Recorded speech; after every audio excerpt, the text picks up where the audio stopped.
ఏపీలో కొత్తగా ఏర్పడిన టీడీపీ ప్రభుత్వం పెంచిన పెన్షన్ ఇవ్వడాన్ని స్వాగతిస్తున్నామని మాజీ మంత్రి కాకాని గోవర్ధన్ రెడ్డి అన్నారు. నెల్లూరులో ఏర్పాటు చేసిన మీడియా సమావేశంలో ఆయన మాట్లాడుతూ పెన్షన్ పంపిణీని రాజకీయ కార్యక్రమంగా మార్చారని టీడీపీపై వ్యంగ్యాస్త్రాలు సంధించారు. సచివాలయం వ్యవస్థను స్థాపించింది జగన్ అని చెప్పారు.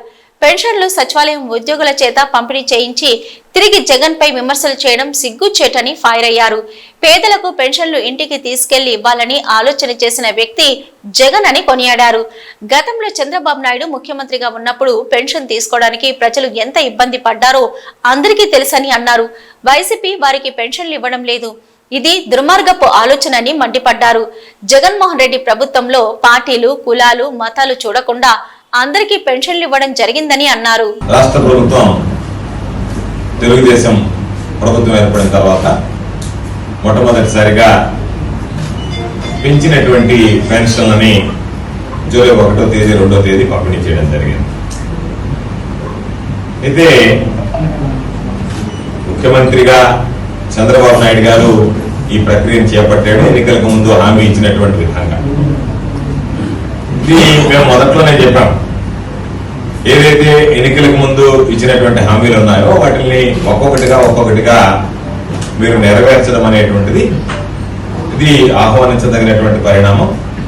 కాబట్టి లబ్ధిదారులు అందరూ కూడా ఈరోజు 1000 రూపాయలు పెంచి ఇవ్వడం, 3 నెలల బకాయిలు కలిపి 7000 రూపాయలు ఇవ్వడం ఇది మంచి సందర్భం. కాబట్టి లబ్ధిదారులందరూ కూడా శుభాకాంక్షలు వైఎస్ఆర్ కాంగ్రెస్ పార్టీ పక్షాన తెలియజేయడం జరిగింది.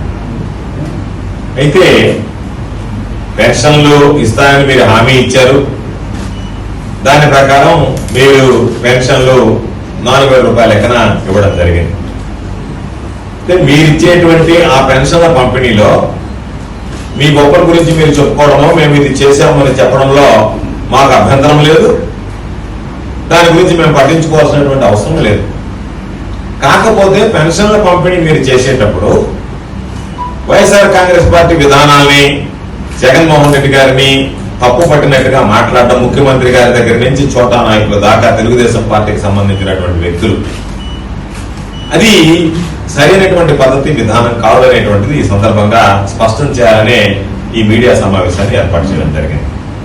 ఎందుకు ఈ మాట చెప్తున్నాము అంటే ఈరోజు చంద్రబాబు నాయుడు గారు పేదవాని ఇంటికి వెళ్లి పెన్షన్ ఇచ్చిన, డిప్యూటీ సీఎం గా పవన్ కళ్యాణ్ గారు వెళ్లి పేదవాని ఇంట్లో పెన్షన్ ఇచ్చిన, పేదవాడి ఇంటికి పెన్షన్ ఇవ్వాలి అనేటువంటి ఆలోచన చేసినటువంటి వ్యక్తి రాష్ట్ర చరిత్రలో జగన్మోహన్ రెడ్డి గారు అనేటువంటి విషయాన్ని ఈ సందర్భంగా ఒక్కసారి అందరికీ గుర్తు చేస్తున్నాం.